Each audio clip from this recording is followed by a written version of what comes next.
I've had the privilege of working with some of the most extraordinary teams in my career, and I've seen a fascinating pattern, a secret ingredient for greatness, if you will.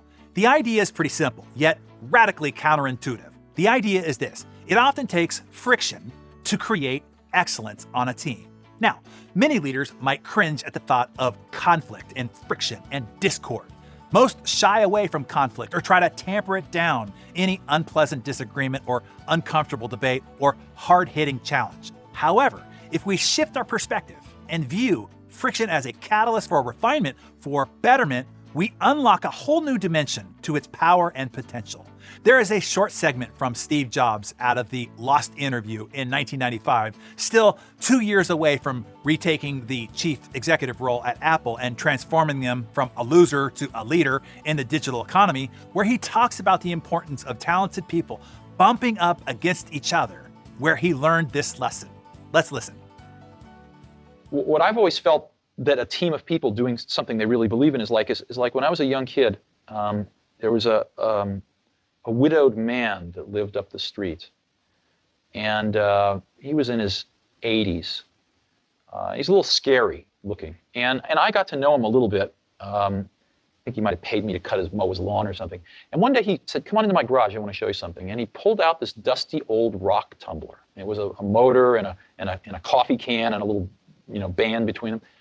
And he said, "Come on with me." We went out to the back and we got some rocks, some regular old ugly rocks.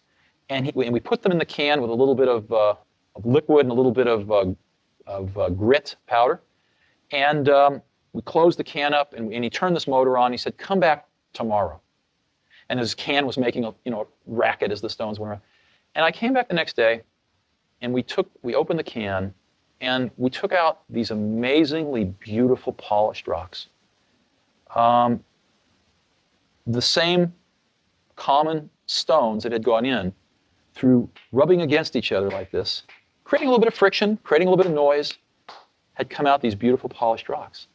And that's always been, in my mind, my metaphor for a team working really hard on something they're passionate about, is that it's through the team, through that group of incredibly talented people, bumping up against each other, having arguments, having fights sometimes, making some noise, and working together, they polish each other.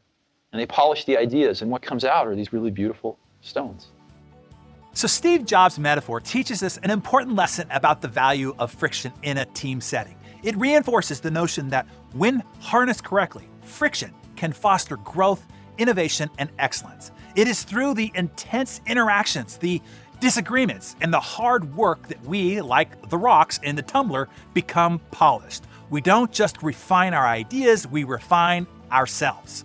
As leaders or team members, it's essential to keep this in mind when we find ourselves in the midst of debates or disagreements. Rather than shying away from friction, we should embrace it, harness it, even encourage it, knowing that it is part of the process that leads to remarkable results. It's easy to fall into the trap of seeking a friction-free environment, especially when leading a team, a congregation, or even a family. The absence of friction can feel more comfortable, simpler, and less challenging.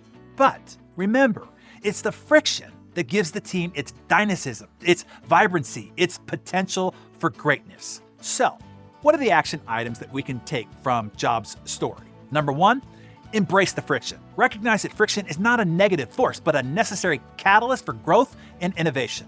It's the grit that polishes ordinary rocks into extraordinary gems. Number two, encourage open dialogue. Foster an environment where team members can openly express their views and debate ideas. This is where the polishing happens. And then number three, trust the process. Know that something beautiful will emerge through the noise and friction. It may take a time, but the results will be worth it.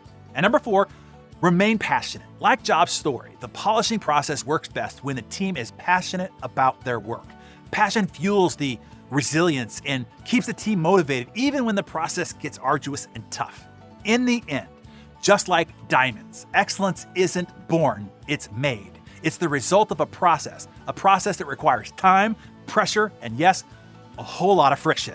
So, the next time you find yourself in the midst of a heated team debate, remember, it's all part of the process. Embrace it, harness it, and watch how it propels your team towards unparalleled excellence. If you want to polish up your team, your community, your family, send them this DarrenDaily as encouragement that you want them to stand up and defend their ideas vigorously, use their voice boldly, and rumble aggressively. And when it comes to decide, know that it might also require that they disagree but unite as a team, as a community, and as a family once again.